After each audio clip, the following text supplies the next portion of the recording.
we're developing a society because of all of these different toxins known to affect brain function. We're seeing a society that not only has a lot more people of lower IQ, but a lot fewer people of higher IQ. In other words, a dumbing down, a chemical dumbing down of society. So everyone's sort of mediocre. That leaves them dependent on government because they can't excel. We have these people of lower IQ who are totally dependent. Then we have this mass of people who are going to believe anything they're told because they can't really think clearly.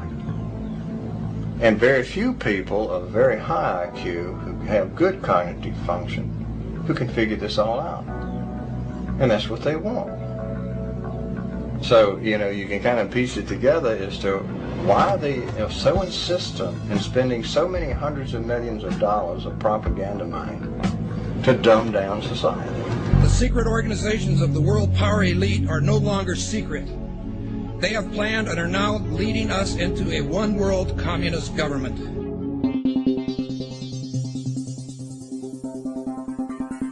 It's no longer a theory.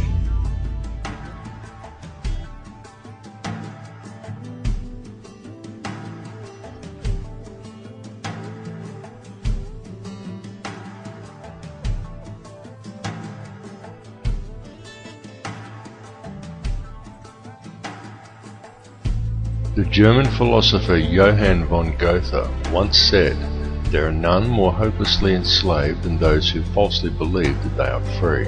But few who hear the words ever realize that they are the ones to whom Goethe was referring. For the reality is that every person in the civilized world is enslaved from childhood. They are enslaved in a prison without walls or bars, and so few ever realize it, but all are enslaved nonetheless. And what the people of the world are enslaved to is a system of perpetual self-generating debt that is created for them wholly by design by private international banking interests. And the people are taught from an early age to just accept this debt because this is just the way things are. But the reality is that this is not just the way things are, but more the way things have been designed. And all one has to do is to glance around them at the state of the world today to realize that though this is the way things currently are, it is most definitely not the way things should be. The most powerful and useful tool a person can ever gain in their life is knowledge. For with knowledge comes wisdom and a deeper understanding. And real truth can be exhilarating because real truth will set you free. Now whether you believe in the Illuminati or not, whether you take the time to listen to so-called conspiracy theories or not, there are some things that should be clearly understood by all. These are not conspiracy theories by any stretch of the imagination. They are well documented, quite traceable, and very provable facts. And these facts are as follows. There is one ruling bloodline that exists on this earth. This ruling bloodline is very old. It is the same bloodline that has always ruled the earth ever since the days of ancient Egypt, and it is very pervasive. For example, many people think that anyone can get to be President of the United States, but the reality is that all US presidents have been Freemasons, and a large number of them are in fact related, and their lineage can be traced back to European monarchy, and in particular to the line of William of Orange. This elite bloodline can actually be traced back a good deal further than William of Orange, and even back as far as the royalty of ancient Egypt. And it is this very same bloodline that has ruled the earth ever since, and to which the British monarchy and the current US president can both ultimately be traced. Many people may be surprised to learn that US President George W. Bush is in fact the 13th cousin of Queen Elizabeth II, the current British monarch. Reverence for the royal bloodline and worship of Amun-Ra is still carried out in the world today, though it is veiled and secretive, but the symbolism remains true, as always, hidden in plain view. Adherence to such traditions is why each of the 3 city-states of London, Vatican and the District of Columbia all have their own obelisks. The London obelisk is also accompanied by 2 sphinx wrought in the image of Tutmosis, indicating that it is in London that the royal bloodline actually resides. The fact that out of all the pharaohs to choose from, the London Sphinx depicts Tutmosis is actually very telling indeed for a number of reasons, but that is another tale.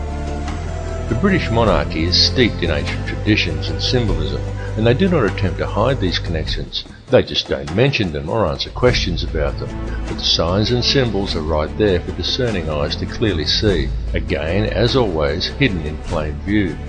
Just a look at the royal coat of arms, the royal regalia and the coronation throne clearly demonstrates these connections. And the evidence linking these rulers to the one bloodline does exist.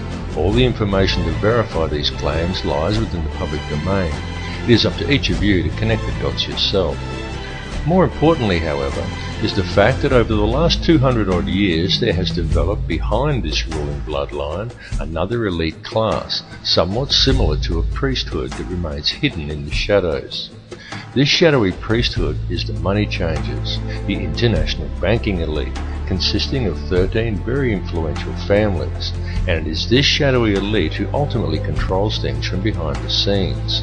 This control is achieved through covert manipulation of the global money systems and maintained through an intricate web of interconnected secret societies, through which control over the flow of all money, all resources, all food, and more importantly, all information through manipulation of the world's educational institutions and corporate media is also achieved.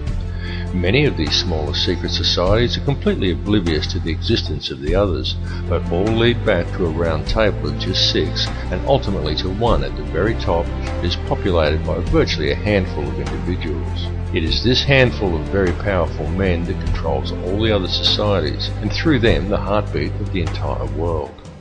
The society that sits at the very top was founded on Knights Templar traditions in Bavaria in 1776 by a man called Adam Weishaupt, and this is the Order of the Illuminati.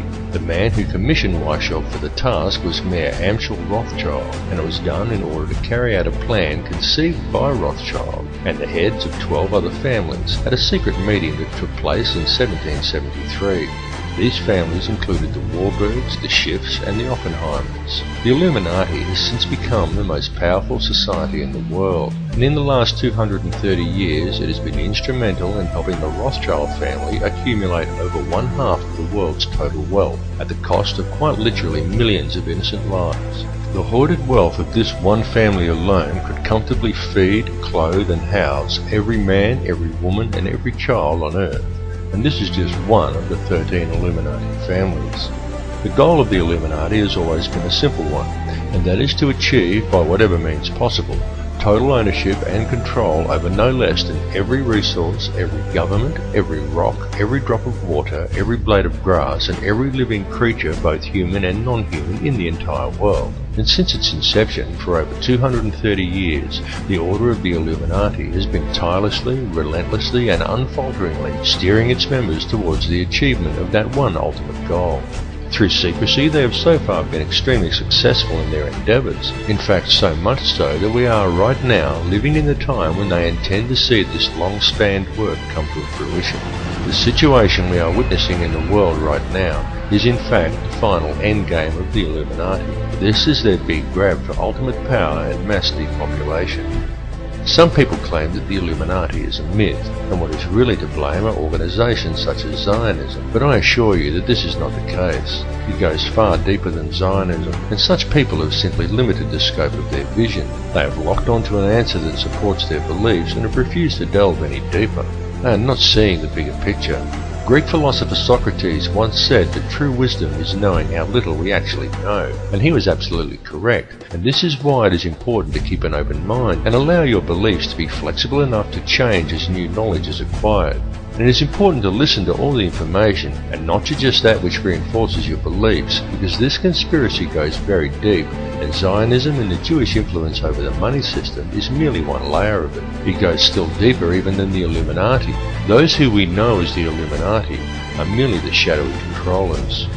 The plan that is unfolding in the world today is indeed an old one, and it is a plan that is very complex, but not so with the system of control that is in place to blind the people to its existence. This system of control just appears to be complex, but in reality it isn't.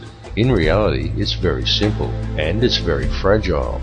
However, it is its apparent complexity that has kept it so well veiled, and it has also been kept very well hidden by constructing a conspiracy culture to breed around it, and by then promoting an air of endless ridicule towards such concepts. Indeed, the creation and proliferation of such a culture and promotion of constant ridicule towards it has been one of the Illuminati's most valuable assets in obscuring the reality of the society's existence.